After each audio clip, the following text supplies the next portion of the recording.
मित्रांनो, जेव्हा भारतातील महान नेत्यांची चर्चा होते तेव्हा एक नाव असं आहे जे फक्त इतिहासाच्या पुस्तकातच नाही तर करोडो लोकांच्या मनामध्ये बसलेलं आहे. ते नाव म्हणजे डॉक्टर B.R. आंबेडकर. पण विचार करा, आजच्या काळातील एखादा मोठा क्रिकेटर, सुपरस्टार त्यांच्याविषयी काय असं बोलला की जे लोकांना विचार करायला भाग पाडेल तर काय होईल.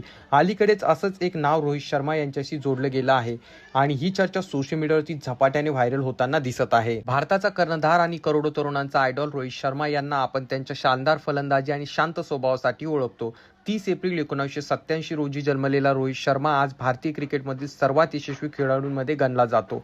वन डे क्रिकेटमध्ये 3 द्विशतके करणारा जगातील एकमेव फलंदाज आणि IPL मध्ये मुंबई इंडियन्सला अनेक वेळा चॅम्पियन बनवणारा कर्णधार ही कामगिरी त्यांना खास बनवते. पण रोहित शर्मा यांची कहाणी फक्त क्रिकेटपुरती मर्यादित नाही तर मुंबईच्या गल्ल्यांमधून निघून जगातील मोठ्या स्टेडियमपर्यंत पोहोचण्याचा त्याचा प्रवास संघर्षाने भरलेला आहे. साध्या कुटुंबात जन्मलेला रोहित आणि त्यांनी केलेल्या आर्थिक अडचणींचा सामना, पण त्यांचं स्वप्न खूप मोठं होतं. त्याच्या कोचने दिनेश लाड यांनी त्याची प्रतिभा ओळखली आणि त्यांना पुढे जाण्याची संधी दिली. रोहित शर्मा नेहमी देशातील महान नेते आणि समाज सुधारकांविषयी आदर व्यक्त करत असतो. एका मुलाखतीत जेव्हा त्यांना विचारलं गेलं की भारतातील सर्वात प्रेरणादायक नेता कोण आहे, तेव्हा त्याचं उत्तर ऐकून अनेक जण आश्चर्यचकित झाले. त्यांनी सांगितलं की आजचा भारत समजून घ्यायचा असेल तर बाबासाहेब आंबेडकर यांना नक्की वाचा.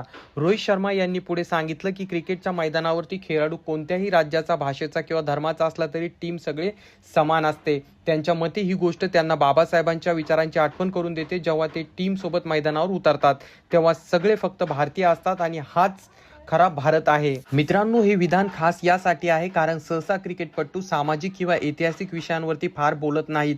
पण रोहित शर्मा यांचा हा दृष्टिकोन दाखवतो की ते फक्त खेळाडू नाहीत तर एक जागरूक नागरिकही आहेत.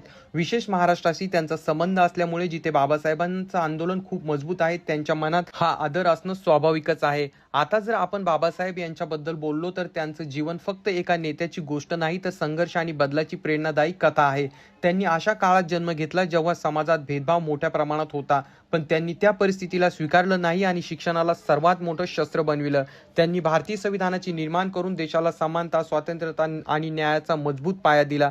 त्यांचा संदेश शिका, संघटित व्हा आणि संघर्ष करा आजही लाखो लोकांना प्रेरणा देतो. म्हणून त्यांचं योगदान फक्त इतिहासापुरतं मर्यादित नसून आजही आपल्या समाजाला आणि विचारांना दिशा देणारं आहे.